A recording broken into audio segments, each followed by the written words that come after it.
we have in Nigeria today, from every angle, the insecurities that we have here and there did not start with this regime.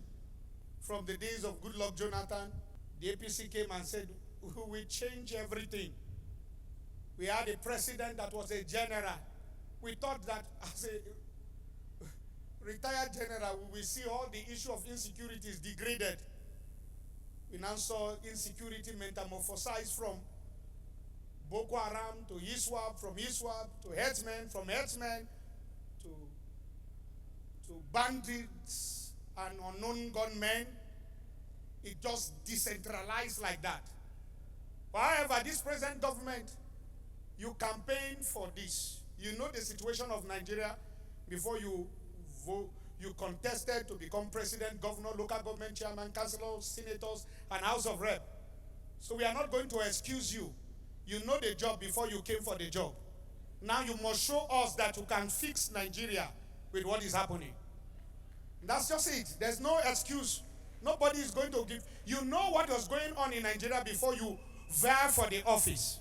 And if you vie for the office, then you need to fix the situation of this country. Just of recent, we have an army brigadier general that was killed in cold blood after escaping the ambush and attack, found a place of safety, waiting for rescue team to come. I don't know how the men from the other world will be able to intercept that rescue and deal with our great generals. May his soul rest in perfect peace. Nigerian army is one of the strongest army, if I may say, in Africa. They fought Liberia War and went for peacekeeping, went to Somalia, peacekeeping, went to Sierra Leone, peacekeeping, and they did gallantly well. We have one of the best intelligent army in this part of the world. So saying that they are incompetent is not being fair to these great gallant men. But you see, when security is mixed up with politics, then the men at the forefront will not be able to perform. 25 of our girls were kidnapped in Kebbi.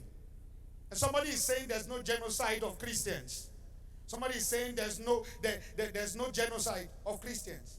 Governor Otom, while he was in Benwick, kept crying for the 8 years he was there about how Christians were killed. And he was very, very frank with his words. I was not economical with the truth.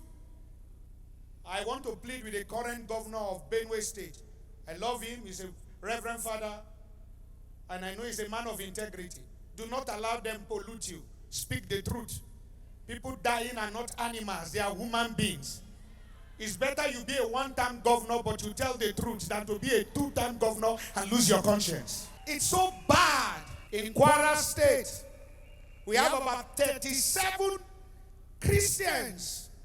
I saw an elderly woman, trying to even run. An elderly woman, 37 to 38 people were adopted.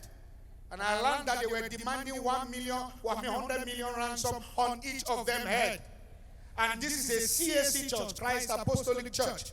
They attacked them, kidnapped them. And somebody will say, there's no genocide. And somebody will say, what's the definition of genocide? Genocide. What's the definition?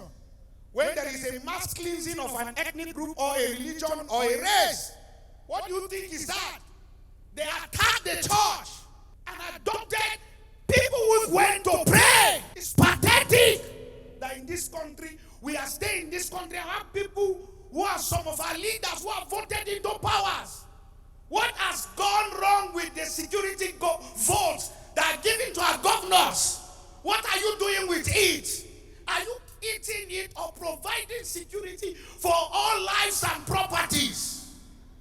In Niger State here, just after that, when we are trying to take our breath, somebody said 53, somebody said 315.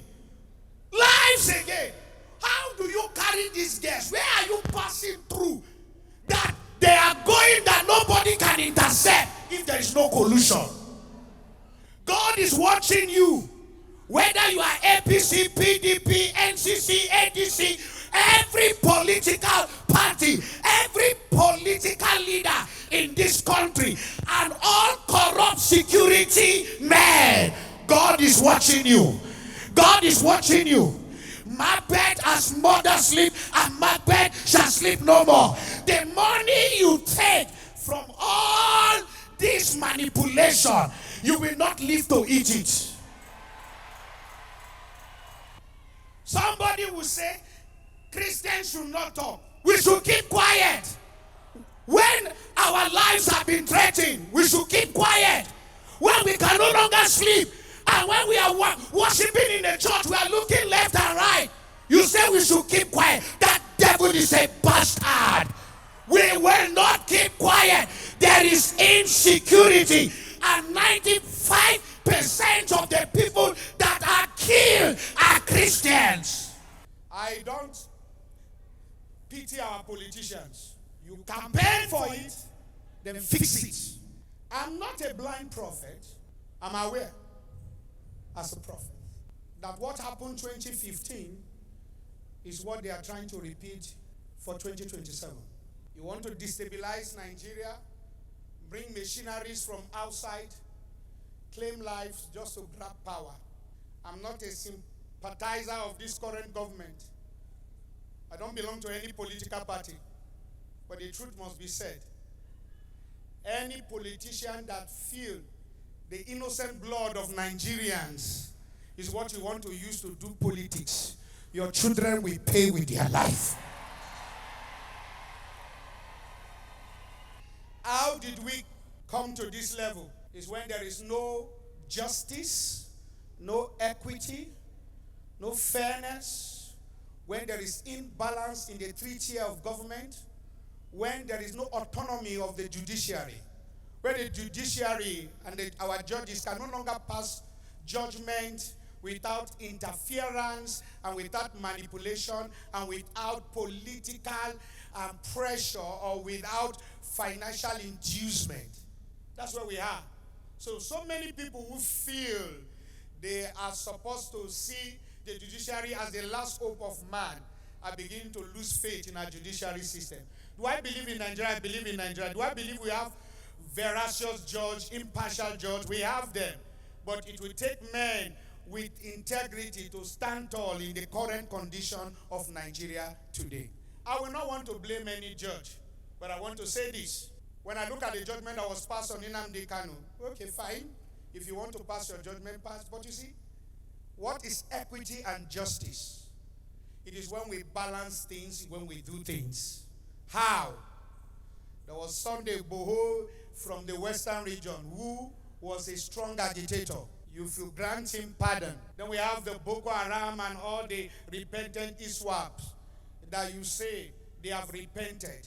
You forgive them. This after these men have taken lives of innocent Nigeria. You forgive them. You now absorb them allegedly into the military. And then you now allow them.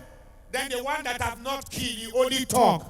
You jail him. It is this imbalance in the scale of justice that is provoking Nigerians. If you want to do things well. We are not supporting any form of criminal activity. But we are saying, wait, if bandits can hold their gun and come to a meeting with the government after killing our policemen, our security men, adopting our daughters, and then you forgive them and you absorb them into the system, allegedly, then something is wrong with the system of Nigeria. Something is wrong. See, I'm born from a military background. I don't fear anybody. If I don't talk, I will die. If I talk, I will still die when my time comes. But I want to be remembered for speaking truth to the power. When this current regime came to power, I wrote an open letter to Mr. President. I said, posterity will judge you well if you release Nnamdi Kanu. Do what is needful. Do what is needful. Nnamdi Kanu should not be a tool to score political points. Oh, we leave it when he gets close, we release him. We don't need that. Release him, let him go. If he dies in detention, it will not be what we are saying. What a country. 25 of our girls were kidnapped in Kebbi. And somebody is saying there's no genocide of Christians. Somebody is saying there's no genocide of Christians. Governor Otom, while he was in Benwick, kept crying for the 8 years he was there about how Christians were killed. And he was very, very frank with his words. I was not economical with the truth. I want to plead with the current governor of Benue State. I love him. He's a reverend father. And I know he's a man of integrity. Do not allow them pollute you. Speak the truth. People dying are not animals. They are human beings. It's better you be a one-time governor, but you tell the truth, than to be a two-time governor and lose your conscience. Christians, the Bible even told us that we should sell our clothes and buy sword. It's there in the Bible. It is there in our constitution that you must defend yourself. To be a Christian should not make us defenseless. We must also be all equipped with all security wisdoms. And we must not allow anybody to invade us without we defend. I'm not saying fight, but I say defend. Defend. You can't come to my house, I want to kill my children, and I'm speaking in tongue. I won't speak in tongue. I will defend. Defend. The reason why they can come in and attack us is because we are running and not defending. Constitutionally is there. You are not permitted to come to my territory. If you want to take my life, I have right to defend myself. And it's not a criminal offense if I'm defending myself. It's called self-defense. Self-defense is not a sin. You see how I mentioned them from number 1 to number 4. If we get to number 4, we are not seeing anything. Then history must repeat itself. What you did to good Lord Jonathan, we have to do it. How? You religious leaders, you remember when you came out? You came out and protest against good Lord Jonathan. Not to destroy him, but you wanted a change of government.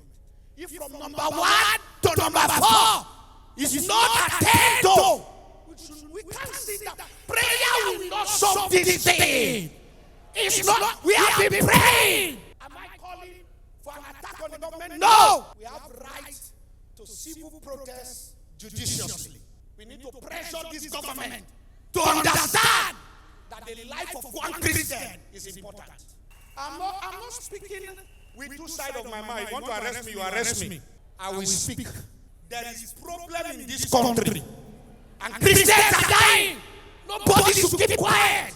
Nobody. How do you take people, smash their head, kill them, and our leaders are quiet? You can serve what you want to serve. Leave me to serve what I want to serve. All TFM and CAN leaders must speak. We must know your position. If you cannot speak out, resign and leave your position. Let good people that will defend Nigeria come out and speak. This is my recommendation to all Christian leaders. If you're a pastor, a clergyman, and you are really born and washed by the blood of the Lamb, Sorosoke, speak out. Speak out. Silence is consent. If we all speak out, it is important. We speak out. We cannot be losing our members. Christians are dying, and you are quiet. You are not a pastor. You are a chicken. Number 2, my recommendation. All Christian leaders who are at the forefront must come together to pressure the government against Christian genocide. All. We should come together to pressure the government against Christian genocide. Number 3, all TFM and CAN leaders must speak. We must know your position. If you cannot speak out, resign and leave your position. Let good people that will defend Nigeria come out and speak. PFM and CAN is not a political tool, but a religious organization that should defend Christians. Don't speak with two sides. We want to see where you are standing. And if you can't talk, there's nothing you are doing there as a leader. Resign. My name's Joshua Iginla. I fear nobody but God.